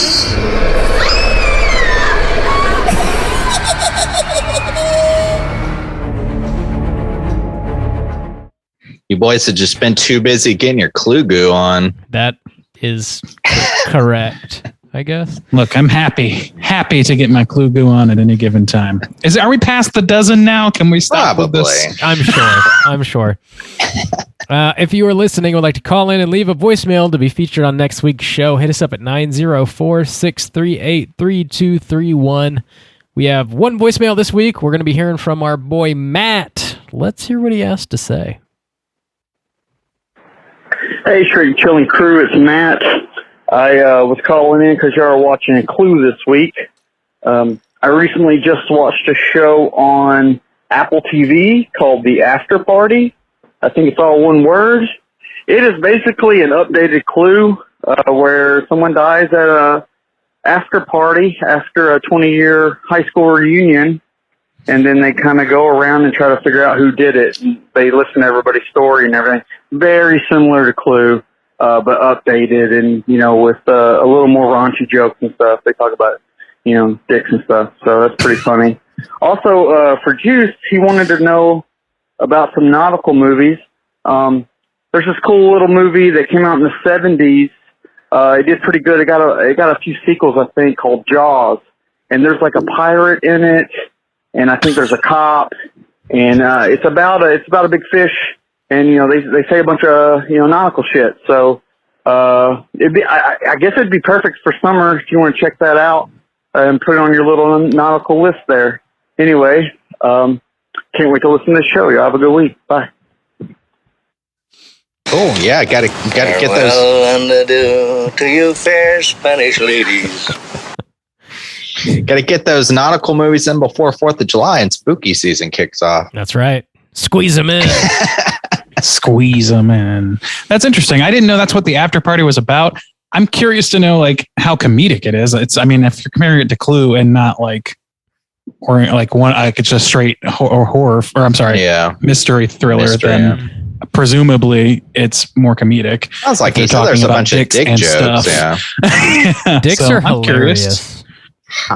Everybody knows that. Yeah, that sounds awesome, man. I'd like to check that out, actually. The After Party. Yeah. Solid Ben recommendation. Schwartz, Sam Richardson, Dave Franco, Alana Glazer. That's a pretty good stacked cast. It's a lot of names. Apple is just throwing money at hoping to pull more people. Desperately trying. Into Apple TV. They got Matt. They got Matt's ass. Actually, I do have Apple TV for another month or something. I need to remember. I've heard that a show called Severance is incredible. Just be our guinea pig. Check it out. Yeah. All right. Watch that shit. I think I've still got it. I'll check it out. Thanks for calling in, Matt. I wanted to go watch Striper with Matt this week. That was interesting. Bob, you decided to skip what you've been watching, okay? Save it for next week. Save it for next week, okay? All right. Well, flames. On the side of my face. Yep. All the way, all over the side of your face. If you guys want to leave a voicemail to be featured on next week's show, hit us up at 904-638-3231. Gentle Mangs, do you have any prompts you want to throw out there for next week? So I had a talking point that I wanted to bring up during our discussion, but I forgot. So I'll bring it up here. If you wanted to pull off a discreet murder, which one of the weapons would you want out of the Clue weapons? So Yeah, if you want to like pull off a murder without getting caught, which one of the weapons would you try to murder somebody with? Good question. There's apparently I'm thinking candlestick, but I think I'm going wrench. Most of them are like bludgeoning instruments, and then you've got the rope and the dagger and the pistol. Yeah, so the three of them. So the candlestick, the wrench, or the lead pipe. Yeah. And then you got the revolver, the knife, or the rope. The rope is the worst. Yeah, well, the worst for discretion. I don't know. Just the worst way. Like in any like category, I think the rope is the worst to get. Well, it's the hardest to actually kill somebody with, just like with your bare hands. And then it's obvious because you'd have to strangle them, and so there'd be a huge like rope imprint on their neck. Take a while. You get caught. It appears. I'm no big city detective. Big city. I mean, obviously the revolver is the easiest to kill somebody with, but like I guess by far the least discreet. Yeah, you could hold on to it for like protection just in case somebody gets too close, but you could like beat them with the blunt end. I guess. I don't. I think I'd take one of the bludgeoning ones and do one hard whack, and I think the candlestick is the easiest one to justify sort of hiding in plain sight.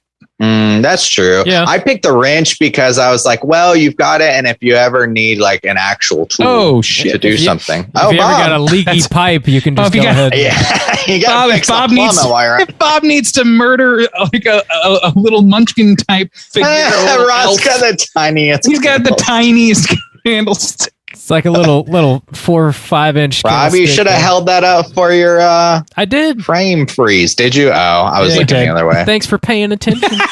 I really was. That was my pose, is to look back. Apparently in the British version of Clue, the game was called Cluedo, and there was another weapon that was poison. Oh, okay. You could actually poison people, which was mentioned in this kind of movie. referenced her. Yeah. I mean, it was definitely mentioned. So I'm glad that they included that, though. That's interesting. Yeah. Call in, let us know hypothetically what your preferred murder weapon would be, and we'll see. And tell me if you how are you going to get away with room? it? What's your favorite room? How can you get away with the murder? I'm just, curious. If you grew up with this movie and it like influenced your love of horror, I want to hear from you. Call in. Let us know. Yeah, for sure. If I want my brothers in arms to show validate us. Yes, that's what this whole podcast is. It was Randy in the kitchen with his taint. That's feast upon me. Feast. Damn. I got a goddamn taint buffet over here. That would be in the dining room, I believe. Yes.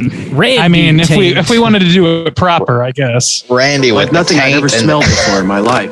In the dining room. Randy taint, while popular in Cantonese cuisine, is not often found in Washington, D.C. I found it's pretty popular in Washington, D.C. It's commonly found in Washington, D.C. It is very.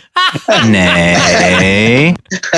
Randy Taint dwells in Washington, D.C.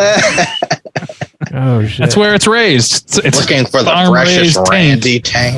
Where should I go? Farm range. Artisanal, regionally sourced Randy Taint. Is this free range taint? An elected census, isn't it, my friend? Artisanal taint. Oh man, it's not gamey at all. I promise. Well, yeah. Call in. Have we expended that joke? I think so. Nope. I think we ran the course on that one. That does it for us this week here at Straight Chilling. We'll be back next week with a brand new show. As always, we're going to be talking about the latest and greatest from Alex Garland. The movie is called Men. Slam it into your eyeballs. We're watching Mangs next week. Mangs. Slam those men into your eye holes. This is the sadness, Bob. Wow. God damn. Okay. Oh, boy. Oh, boy. Oh, boy. Until next week, please rate, review, and subscribe to us on iTunes. You can follow us on Twitter at STR8_chilling, on Instagram at Straight Chilling Podcast. You can send us an email through our website, straightchillingpodcast.com. If you want to join in on our daily Slack channel conversations, hit us up on one of those social media outlets, and I'll send you a link so you can do so. Make sure to check out Min to prepare for next week's show. And until next week, as always, all you mother truckers, please keep chilling. I'm going to go home and sleep with my wife.